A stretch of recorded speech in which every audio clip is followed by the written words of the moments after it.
نداء انساني. يا ريت الرجاله اللي ما عندهاش خلق توصل عيالها المدارس يعني يعتزلوا الموضوع ده. والله ليه بقى؟ لان احنا اللي بنتعب. يعني احنا كلنا خلقنا ضيق، لا استثني مننا احد يعني. بس ما تنزليش بزعابيبك، الدنيا مش ناقصاك خالص، لا مش طالبه. هشرح لكم مشهد بسيط يومي متكرر. انا كأم بتوصل العيال المدرسه، بوصل قدام باب المدرسه، باخد لي جنب وبركن وبدي انتظار كمان كتر الف خيري. العيال بتنزل ياخدوا شنطهم يتكلوا على الله. من اول ما بنزل من البيت وانا بقعد اقول لهم يا جماعه احنا عايزين نتلحلح، نتحرك بسرعه، مش عايزين نوقف الطريق خلاص.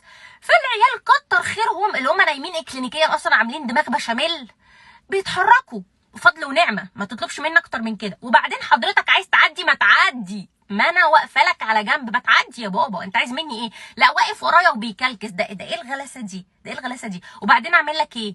يعني احدف العيال مثلا يسقطوا في الحوش بشنطهم، ولا نزل العيال ادوس عليهم عشان امشي بسرعه وافضي لك الطريق عشان ترتاح؟ نهدى نهدى، مش عايز توصل ما توصلش. او بقى تلاقي مشهد غريب جدا، اشاره حمراء. اشاره حمراء يا بني ادمين، يعني الطريق واقف وما بقاش مثلا سد عليه ان هو يدخل يمين، لا خالص واقفه في حالي. وده بقى ما بيشيلش ايده من على الكلاكس، صياح بيصيح، اللي هو الناس مش عارفه هو في ايه، مال كل الناس بتضرب كف على كف، مالك في ايه؟ يجي بقى لما الاشاره تفتح يهدي من جنبي ويبص لي نظره بحس ان هي تحرقني. مالك يا بابا؟ إيه يا حبيبي؟ يا حبيبي اصطبح وقول يا صبح بقى. ده وانت معلش بتنرفز على ايه؟ انت شفت ايه في يومك من الصبح ينرفزك؟ امال احنا نعمل ايه؟ ده احنا بنقول صباح الخير اهلا يا شلل. يعني متلازمه الشلل لازم بتحصل من اول شقشقه النهار، من اول ما بنصحى. بتصحي كل يوم تفهمي العيال ان الاجازه خلصت، بنعمل لهم غسيل مخ كل يوم، كل يوم تقنعيهم بالعمليات الحيويه، اللي هو يا حبيبي ادخل التويليت، يا حبيبي اغسل وشك، يا حبيبي ما ينفعش تروح بالمنظر ده، سرح شعرك كده، بتهاتي تجعري كل يوم. كل يوم طلباتهم في اللانش بوكس لزجه عن اليوم اللي قبليها.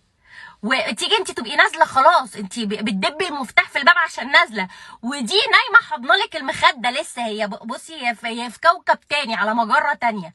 فانت شفت ايه في يومك عشان تصحى مقريف؟ مش فاهمه، انا مش فاهماك. عملت انت واحده تيجي تقول لك لا التسريحه دي مش عجباني اعمل لي 3 زعارير، انت ما اتحطيتش في الضغط اللي احنا محطوطين فيه. فلو سمحتوا يا جماعه رفقا بالامهات، ده انتوا تضربوا لهم تعظيم سلام، لكن تنزل تتعصب علينا عشان لا حل مشاكلك في البيت، شوف انت مشاكلك فين وحلها، احنا مش ناقصين.